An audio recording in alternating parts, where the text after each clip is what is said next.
What's up, ladies and gentlemen? My name's Cody Campbell with High Ground Gaming. Today we are unboxing, building, and reviewing the Killabee 82576 Big and Tall Gaming Chair. I'm going to walk you through the specs real quick, then we're going to open it up. I'll let you take a look at the parts. I'll put it together right in front of you. After that, we'll go to the review section. I'll give you my thoughts on it, and then we'll go to High Ground Gaming's final score. Stick around.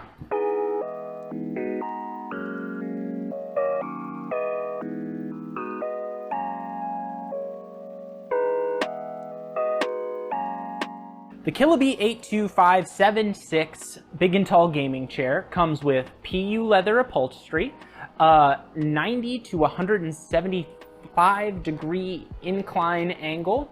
It has adjustable armrests and adjustable padded footrests. The seat cushion, headrest, and lumbar support are all made of memory foam. It's good for people between 5'8" and 6'2" and can hold up to 400 pounds. All right, let's see what we got in here.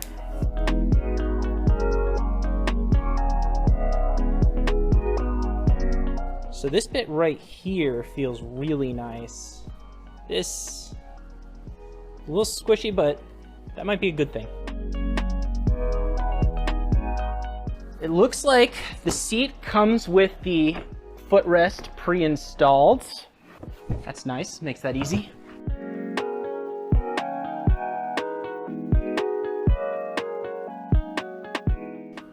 Star you, I choose you. That joke might even be too nerdy for this channel.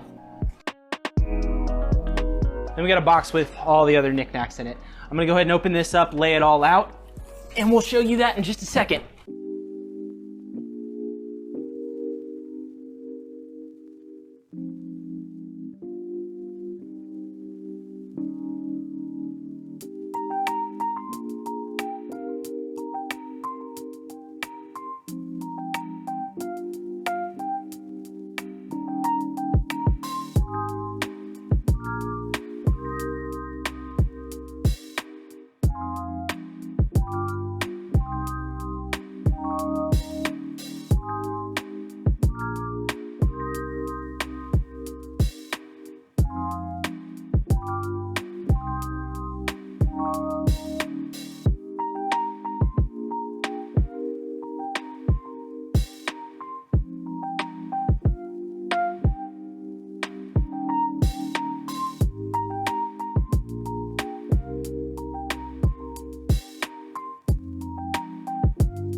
So I've finished building it, and I won't say it was super complicated because honestly, the number of steps was pretty minimal. I think it was like 8 steps total, and most of it was just things sort of clicking into place.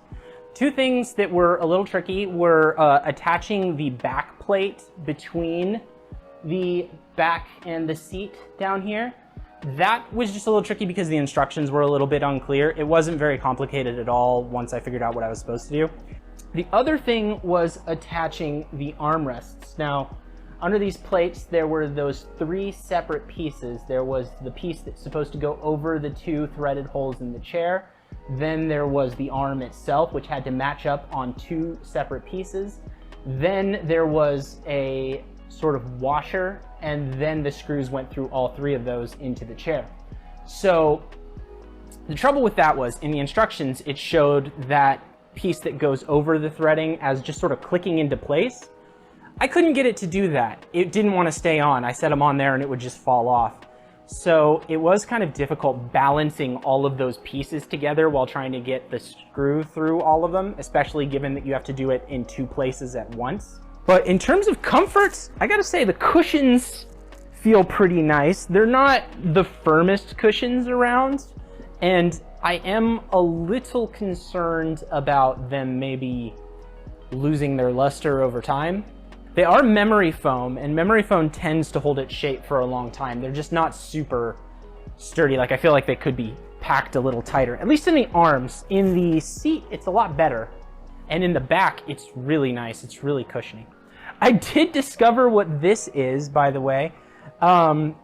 This plugs into the lower back seat cushion, and then the button is for a vibrate mode. Now, I tried it out real quick. I didn't leave it plugged in because I was worried about the noise, and also because I don't have an extra outlet right here, but it was pretty cool. I didn't expect that. I was kind of surprised because I didn't see that on the website description. I must have just missed it because I feel like they must advertise that there's a vibrating lower backrest on this. That's a pretty cool feature that I wasn't expecting, so that's kind of neat. Anyway, I'm gonna go stick this in my office. I'm gonna use it for a little while, play some games on it. Stick around for the review section. We'll be right back. All right, welcome back everyone, but especially those of you who clicked the subscribe button. Let's talk about the Killabee gaming chair. I've had some time with it now, and I have some nice comments and a lot of critiques that I have to make about this chair. First of all, like always, let's start out with the build quality. I'm gonna talk about the PU leather that they use in this chair. It's pretty comfortable. It's very soft and plush. It feels good on your skin, but it's really creaky, and it doesn't feel like it's super sturdy. I imagine this stretching out over time and maybe even tearing a little bit. The frame is made of steel, as they mentioned. The arms are made of plastic, and just bumping them against my desk, I have already kind of scuffed the plastic a little bit just in the few weeks that I've had it.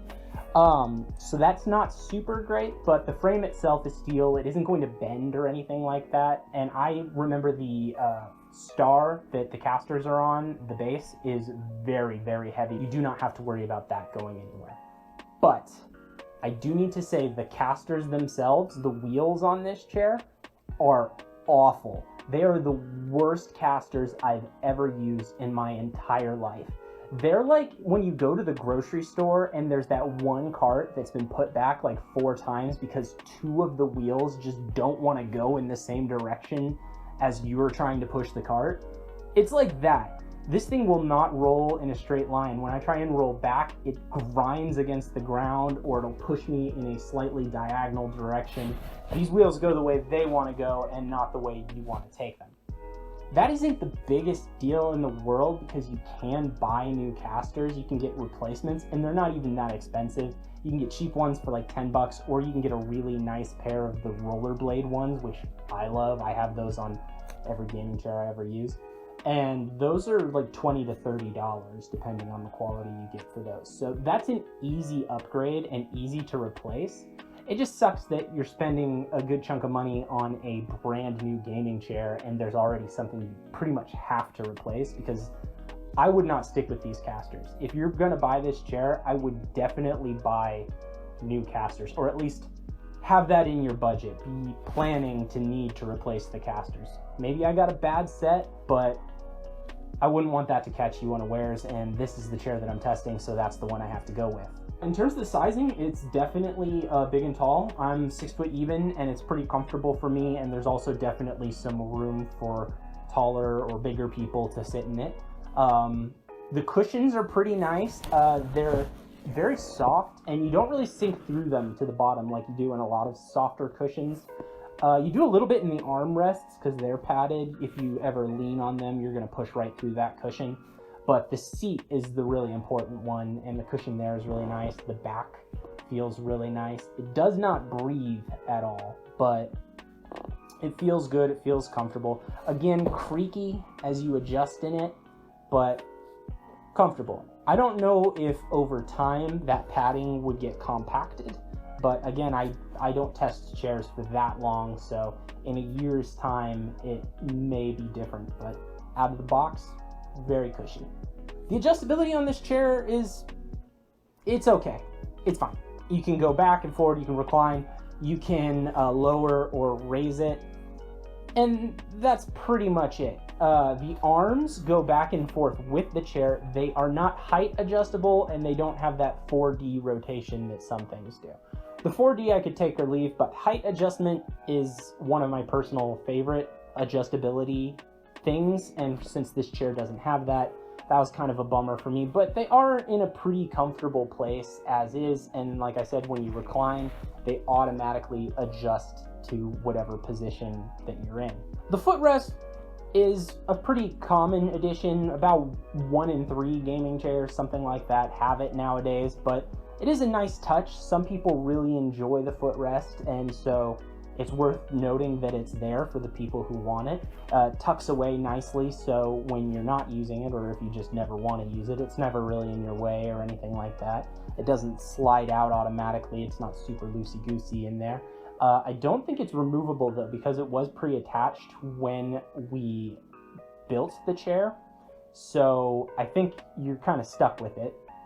Not a big deal. It tucks away nicely, but worth mentioning. One thing I will say is the neck and lower back pillow are both adjustable in terms of height. When gaming chairs have the 2 cutouts in the neck and the gaming chair pillow just kind of clips back behind that, which is what most chairs I've tested do, you can't really adjust the height on it. It just sort of hangs at the bottom of that, and you can't really move it up or down, or if you can, it's only an inch or 2. This one has a band that just goes around the back of the chair, and so you can actually adjust the height on it from the top all the way down to about here. One thing worth noting is that the pillow came with a twist in the tie, which cannot be removed and is stuck on there. No amount of twisting or turning has gotten it out. Not a big deal, but kind of annoying in a brand new chair. The vibration feature in the lower back is one of the sillier things about this chair. It seems really, really gimmicky out of the box, but I tried it out, and I gotta be honest, it feels pretty good. Having that vibration in your chair is really cool for when you want to just kick back, watch a movie, or you're playing a game or something, and you just want to chill for a bit. You can click it on.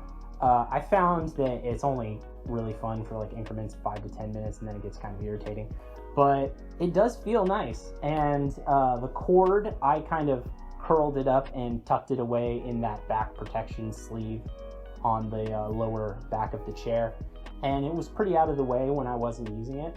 I will say that the fact that it plugs into a USB port means that most people are probably going to plug this into their PC itself. And having your chair tethered to your PC is a little precarious. I would be really careful if you decide to do that. The last thing you want to do is roll away from your desk with your chair still tethered to the PC and just yoink your whole PC off your desk. That would suck. But maybe that's why the casters suck so much, so you can't roll away. But that's about it for my experience with it. Let's get down to the verdict.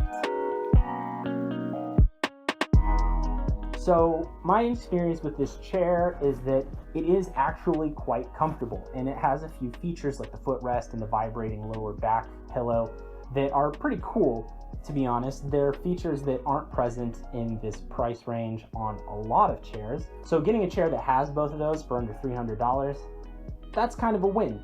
The issues are mostly with build quality. The things that this chair are made of aren't the most premium components, and you kind of expect that on a cheaper chair. It's just some of the things, some of the corners that Killabee cut, like the casters is the big one. Those are just terrible.